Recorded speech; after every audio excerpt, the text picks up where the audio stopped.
Welcome to RHI's Sociable City Interviews, where we meet with global thought leaders on nightlife and the social economy. Today we are here with Sindee Savage, Director of Community at the V School. She was honored at the 2024 Utah 40 Over 40 Women Awards program.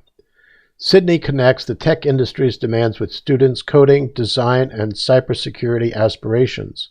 Her passion for inspiring others, nurturing potential, and creating memorable experiences is limitless, as showcased by the Neon Rodeo, an educational event with a nighttime showcase of celebrity DJs.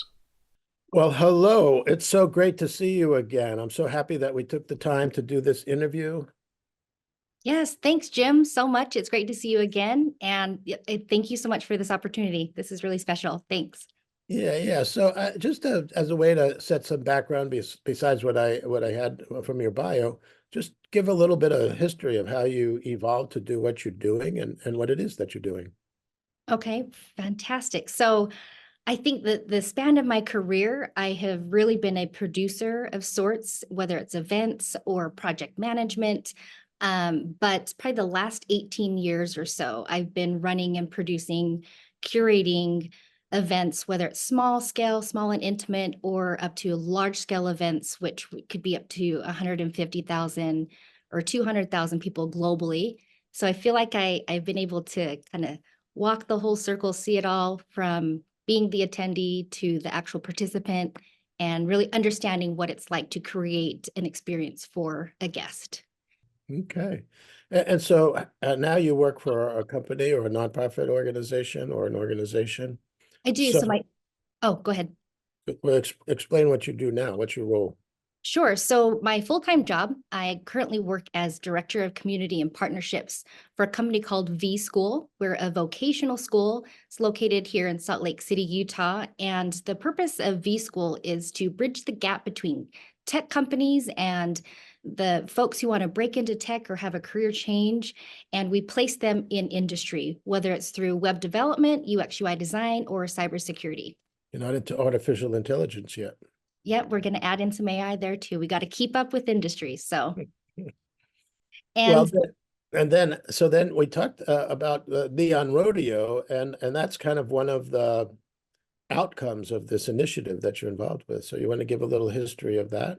yeah, right. So, Neon Rodeo Creative Conference, that was created in 2021, and I joined 2022. And with V School as the education arm, we were approached by the founder, Grant Barth, and he wanted to bring in some people and experts within Salt Lake City to create and expound on a project that he did with some University of Utah students. And I can kind of go into that a little bit more, but V School was asked to participate in creating education. So bringing tech and art and music all together, it all needs to be in one package to make tech needs art and music and color to be cool. So we jumped on that opportunity and I've been able to step into that role. It's really the best side gig that I've ever had. And we're just trying to make it an actual thing that'll grow and hopefully impact other people as well. Right. So get into some of the specifics about what Rodeo is. Neon Rodeo is a creative conference that we are trying to bridge the generations of old and young by bringing education, innovation, new ideas, and music together and kind of creating a day conference.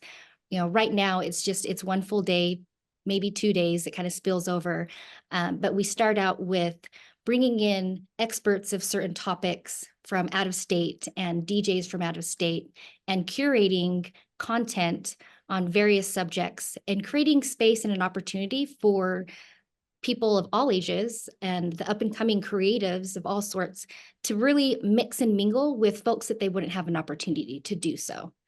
You mentioned DJs, and I know you talked before about this whole DJ experience. Get more specific about the role of the DJ and where they come from.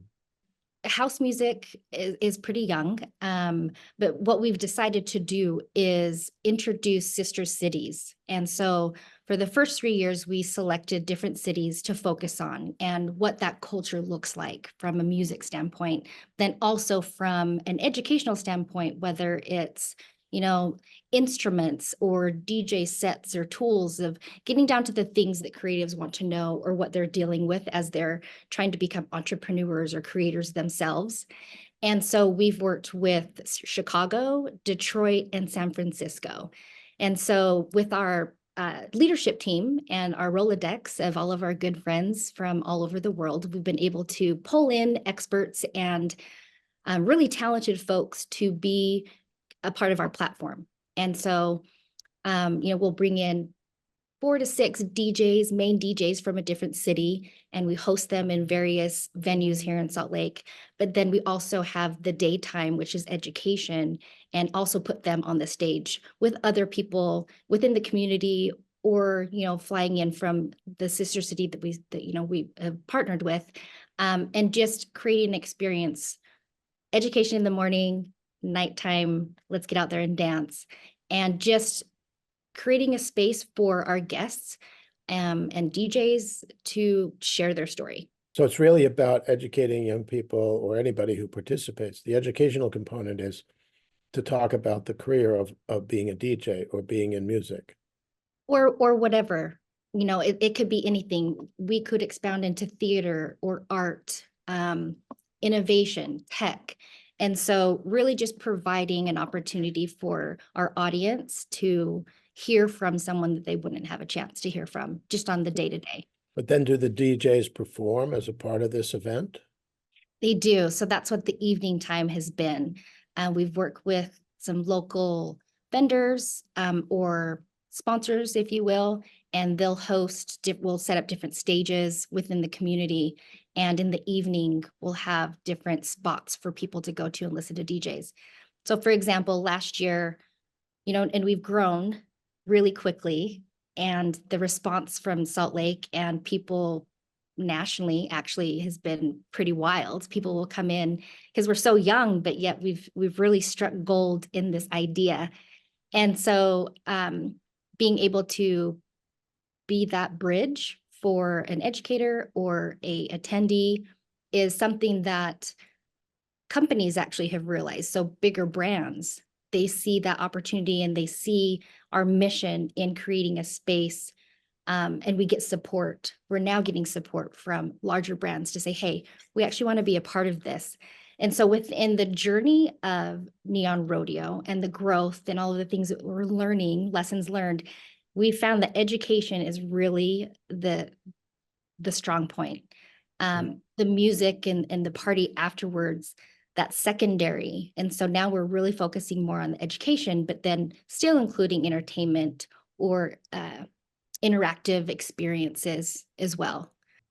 That sounds exciting. And so I know that this is an event, and you've been an event planner. But in one of our previous conversations, you mentioned how locally it's very difficult sometimes to navigate through the permitting system or to get the sponsors that you need, because you're competing against groups that are coming in with much more resources and ability to navigate the permitting system and have the political connections. Right. And so what I understand is that you're trying to break down those barriers so that the young, the creatives, the youth mindset have a space, but a space that is easy to create and not necessarily something that it doesn't seem to have the same place as a Live Nation festival that would come to the city. That it doesn't. How do you make it so that it has the equal value? And how do you advocate for that as a local promoter with less resources? Right. It's challenging. It really is. And within my career, I've been able to sit on the corporate side of event planning, and then currently now more of, the startup grassroots organizations. And so there is a vast difference. You got these large budgets and all of these things and milestones to hit, and then you're literally starting from scratch, grassroots, and it's the heart. and it's the heart and the passion of what you're working on. And to answer your question, I think, how do I do that? Well, I luckily have been able to find something that I truly believe in, and that is my drive, which, making impact and providing opportunity for those who don't. And so I think, well, I know that our team, we all believe that wholeheartedly. So with the challenges of coming up with budget, finding sponsors or investors, and just kind of learning from start to scratch on what that looks like and how to navigate that within Salt Lake City has been challenging, but yet we've also have a lot of support. I think we're just trying to find that balance of, we want to continue, but then we need to get the support and the buy-in and the strategic partnerships within the city to accomplish it. So it's a bit of a challenge, but we're pushing through. We're doing it. Working on it. You're working on it. So, we're all about the sociable city and promoting sociability, creating these social spaces for these experiences. So I know that the whole Neon Rodeo is, and what it is that you do is an educational focus and also oriented to that youth and youth mindset. But why do you feel that these activities might be different than somebody just calling up a group of friends and going out to a dance club and dancing at night? How Right. does what you do really create a different form of sociability and social connection? I think that, and this, Jim, I think is the lightning in the bottle that we found with Neon Rodeo. And going back to that statement of a youthful mindset, we have noticed that age, the number of age or the number like of a demographic doesn't really mean much. It's not relevant anymore. It's more of a youthful mindset. So our audience ranges from, underage for the daytime, but and middle school, high school kids, clear up to, man, we've had like maybe 70, just older folks coming out to enjoy, and they're on the dance floor, but then they're also in the auditorium learning the things that just are so new to them. And just being able to expand everyone's mind and experience, but you literally feel it. It's a feeling. It's hard to articulate, but there's an energy that we've been able to create. And we're trying to really expound and how to share that within the community and other communities. It's more than dancing. It's more than talking heads on a stage. There's heart to it. There's tangible things. There's interactive things. It's just, you just have to come. You guys just need to come. So I know that you work with a lot of local independent venues because you need spaces for the DJs to perform. And, live music and music in general is gaining in popularity, not only in the United States, but all over, because I think people value it more than what they might get off of a Spotify playlist. Right.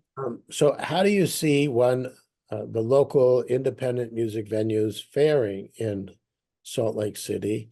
Because, you have lots of challenges with staffing and security and insurance and,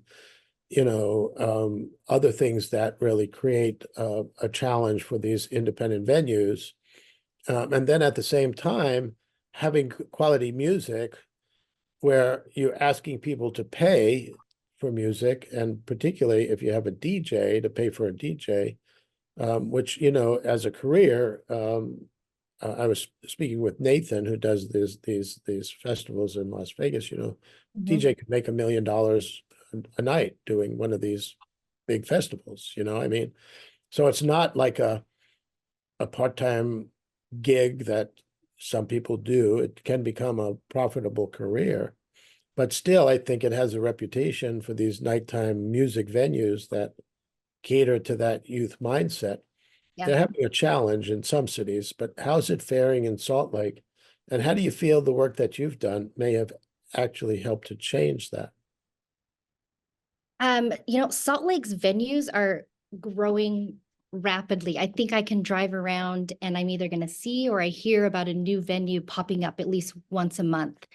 The local independent venues, I think that there's a sense within the city that we all support each other.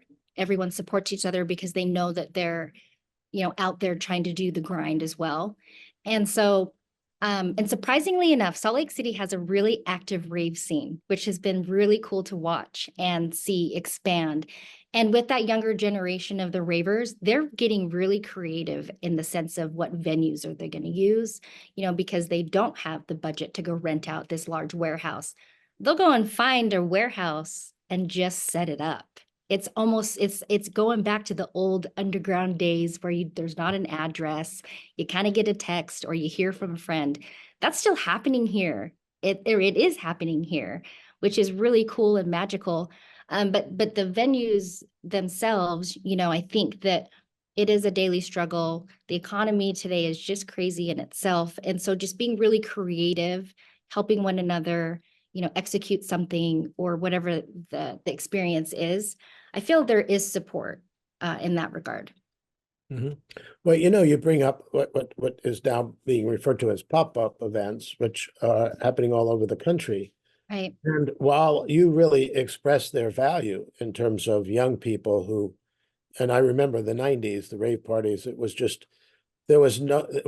a growing youthful population that couldn't fit in or get into the existing social spaces because of their age.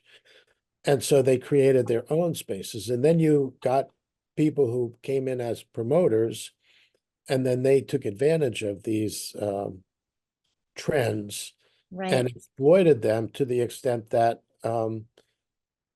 you're starting to have situations where there's risk associated with these events, not only in terms of public safety risks, the situation that happened in Oakland where there was the fire, where you had one of these big house parties that were not designed for that purpose, or where alcohol is not only served but sold. And so people are charging admission to get drinks when in fact they're unlicensed to do that. So Right. how do you capture this genie in the bottle of youthful enthusiasm and creativity and innovation and trying to find spaces?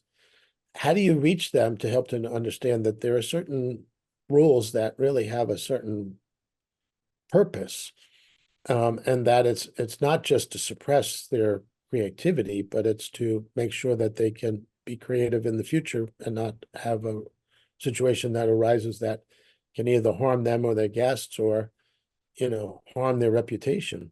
Right. And I'm only speaking from Utah Salt Lake City experience in creation and the venues and the support that our community gives ourselves, and maybe it's different outside of Utah. There are the challenges as you were speaking. It's like, okay, yeah, I hear that, but does that happen here? I mean, I'm sure that there are things that I'm unaware of, but for the most part, in planning and watching it from cradle to grave, I don't know if I think that the community in Salt Lake, we want it. They want it. They're thriving for activation of some sort, whether it is a dance party or whether it's an educational panel. I think people are hungry for it. So there's just kind of an automatic respect that lessens the dangers of ... That's what I've experienced. So I'm hoping that is a great blanket statement for all of the event planners out there for Salt Lake City.